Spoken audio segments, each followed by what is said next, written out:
मान्यवर, वरती गेलेला माईक पहिला खालती आणला. त्या उंचीवरून बोलायची आपल्याला सवय नाही.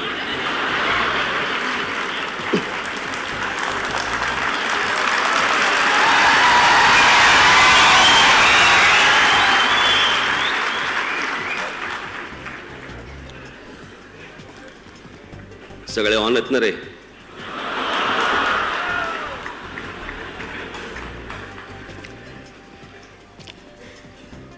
खरं तर अमेय आणि शालिनीने पहिले ते अमितजींकडे गेले, अमिताभजींकडे गेले आणि त्यांना सगळे ही गोष्ट सांगितली. मी आता त्यांना ते सांगवतो आतमध्ये. आणि नंतर येऊन मला सांगितलं की असा असा एक कार्यक्रम आपण करायचं ठरवलंय.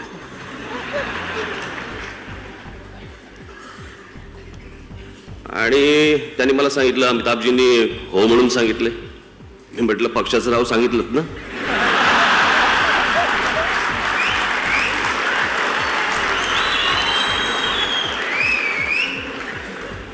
त्या कार्यक्रमाला मी येणारे सांगितलंय का?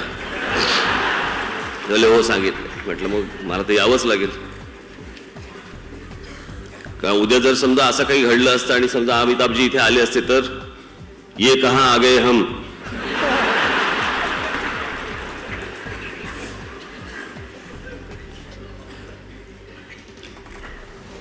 माननीय बाळासाहेब ज्यावेळेला आजारी होते त्यावेळेला अमिताभजी ज्यावेळेला त्यांना बघायला आले त्यावेळेला माझी भेट झाली होती. त्या दिवशी सचिन तेंडुलकरची जी पार्टी झाली त्याच्यामध्ये पण अमिताभजी आणि त्यांचं भाषण झाल्यावर माझं भाषण होतं. काय कमाल आहे. आणि माझ्यासमोर अमिताभजी, सचिन वगैरे असे या बाजूला उभे. आणि मी म्हटलं की हे सगळे पुरस्काराचे धनी. म्हटलं आम्ही सगळे तिरस्काराचे धनी.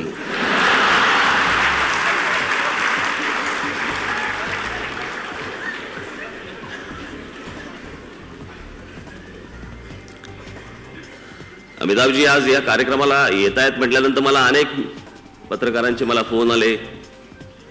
खरं की काय?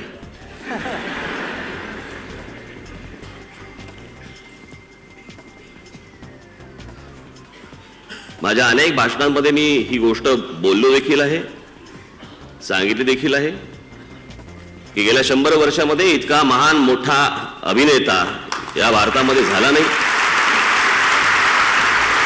आणि परत होईल असं वाटत नाही.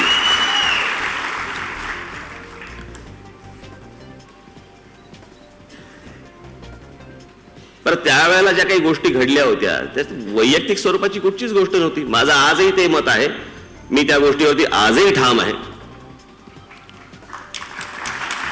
अमिताभ बच्चन साहेब हे भारताचे ब्रँड अँबॅसेडर आहेत. ते कुठच्याही एका राज्याचे ब्रँड अँबॅसेडर नाहीत. अलाहाबाद मधला माणूस अमिताभजींवरती जेवढा प्रेम करतो तेवढाच महाराष्ट्रातला मराठी माणूस त्यांच्यावरती प्रेम करतो.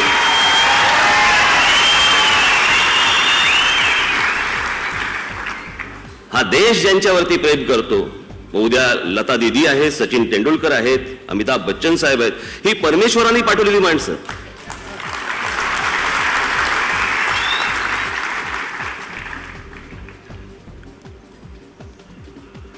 आणि या असल्या छोट्या छोट्या उद्योगात आम्हाला राहू देत ना.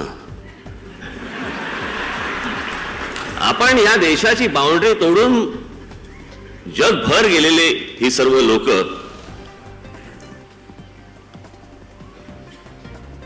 प्रत्येक माणूस आज अमिताभजींवरती प्रेम करतो. म्हणजे भाषेवरती कमांड कशी असावी हे यांच्याकडनं शिकावं. कौन बनेगा करोडपती ज्यावेळेला आपण पाहतो त्यावेळेला ज्या प्रकारचं हिंदी मी ऐकत असतो ते नेहमी.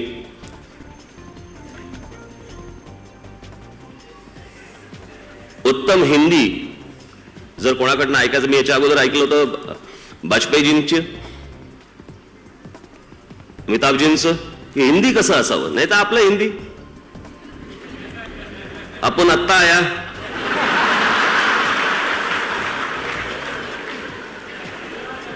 अगोदरचा नंतरचा कशाचा कशाला काही संबंध नाही. बोलत जायचं दे ठोकून.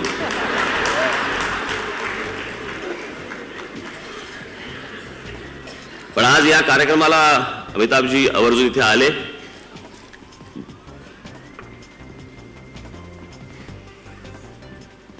मी खास करून त्यांचे आभार मानतो. अमेय खोपकर शालिनी यांनी जो विम्याचा कार्यक्रम जो हातामध्ये घेतलाय त्यांनाही मी मनपूर्वक या ठिकाणी शुभेच्छा देतो.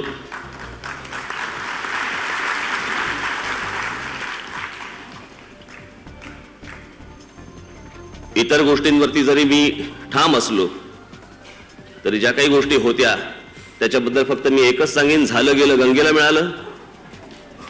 ती गंगा देखील उत्तर प्रदेशमधनं वाहते. त्या गंगेवर देखील आमचं तितकंच प्रेम आहे.